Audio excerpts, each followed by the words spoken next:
Hello hi नमस्कार दोस्तों, मैं हूं कृष्णा। आप देख रहे हो द नेशनलिस्ट वॉइस।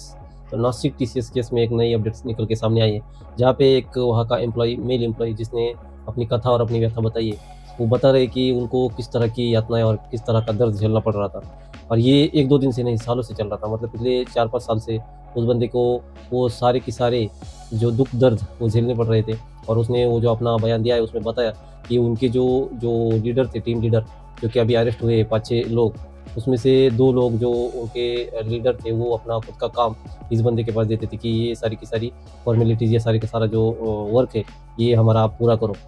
और ये एक दिन नहीं, हर बारी जब भी उन लोगों को लगता था, तब इस बंदे के ऊपर ये सारा का एक्स्ट्रा वर्कलोड दे दिया जाता था। उसके बाद उसको अपने साथ ले जाके वो जो गाय का मांस हो या और अदर चीज़ें, वो बंदा शाकाहारी था, वो खाता नहीं था कुछ भी नॉन-वेज, लेकिन ये उनको फ़ोर्स करके खिलाते थे। और वही गंदे-भद्दे टिप्पणियाँ इसके धर्म के ऊपर और इसके रिलीजन के ऊपर करते रहना। और जो व्हाट्सएप ग्रुप्स है, उनमें भी ये बातें सामने आई है। अभी एनआईए और एटीएस इस पे जाँच कर रही है, लेकिन ये जो खुलासा सामने आया है, वो बहुत ही ज़्यादा दिल दहला देने वाला है। क्योंकि होता क्या है, देख, आप जब भी किसी कॉर्पोरेट या किसी भी ऑफ़िस में काम कर रहे हो, तो आपके ऊपर वो जो बोझ होता है, मतलब अपने परिवार का तो होता ही है कि हमको पैसा कमाना है, हमको टिके रहना है। लेकिन जो ऊपर से उसके ऊपर जो प्रेशर आ रहा था, और वो बंदा फिर भी मुंडी नीचे करके सारा का सारा काम कर रहा था। लेकिन अब जब ये केस खुल के सामने आया, तब उस बंदे ने उसकी आप बीती बताई कि वो जो लोग थे, उसके जो सीनियर्स थे, वो उसको उसकी मर्ज़ी के बिना अ, वो जो रिलीजियस काम है, जो उनके धर्म में किए जाते हैं, वो सारे के सारे उसको फ़ोर्सफुली करने पे मजबूर कर रहे थे। और ये चीज़ें सामने आने के बाद हर किसी को यही लग रहा है कि क्या कुछ हो रहा है समाज में, और क्या कुछ चल रहा है कॉर्पोरेट सेक्टर में भी। हमने पहले तो सुना था, बहुत सारे किस्से हमारे देश में पहले भी हो चुके हैं। इसी के बारे में जो अमन चोपड़ा जी है, वो उन्होंने बताया कि पूरी डिटेल जानकारी है क्या। तो आप ये छोटा-सा वीडियो देखिए। मैं मिलता हूँ आपसे वीडियो के एंड में।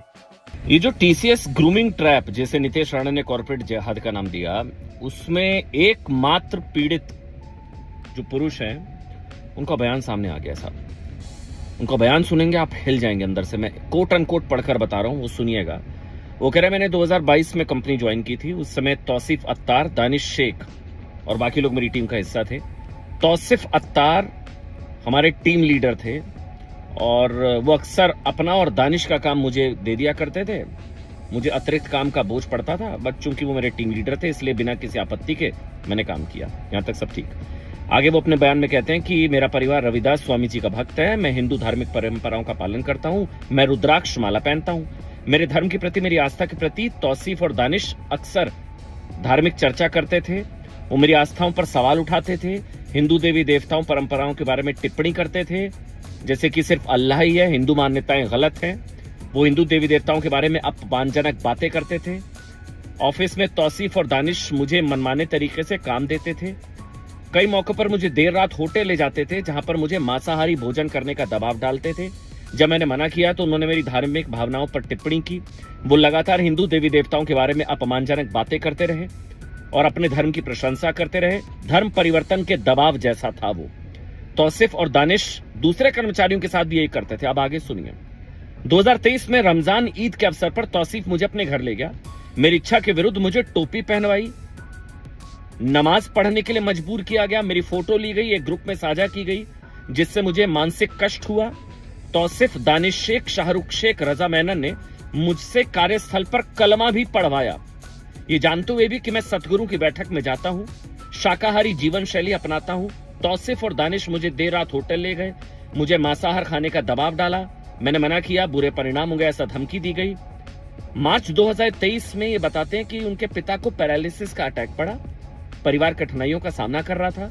तौसीफ, दानिश, शाहरुख और रजा मेनन ने कन्वर्जन की सलाह दी, कहते हुए कि इससे स्थिति बेहतर हो जाएगी। जब मैंने उनकी बातों पर ध्यान नहीं दिया तो उन्होंने मेरे खिलाफ नेगेटिव रिपोर्ट हेड ऑफिस भेज दी।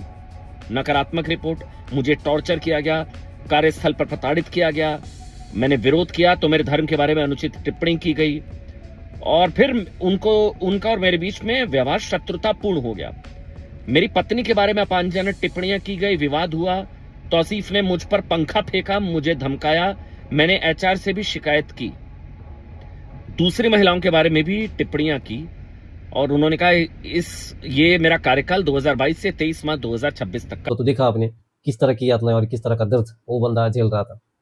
और ये जो चीज़ें हैं, ये इनको करने के लिए किसी न किसी तरह से या कहीं न कहीं से इनको फंडिंग कह लीजिए या मदद कह लीजिए, ज़रूर मिलती होंगी। और अभी तो वो जो लेडी डॉन है, वो तो मेरे ख्याल से मैंने चेक किया अभी तक तो पकड़ी नहीं गई है, लेकिन जल्दी पकड़ में आएगी, उसके बाद भी बहुत सारी औरतों का खुलासा और होगा। और हम जैसे ही नई अपडेट आएगी, नया वीडियो ज़रूर लाऊँगा। तो हमारे चैनल को ज़रूर सब्सक्राइब करना। मैं मिलता हूँ आपसे अगले वीडियो में, तब तक के लिए जय हिंद।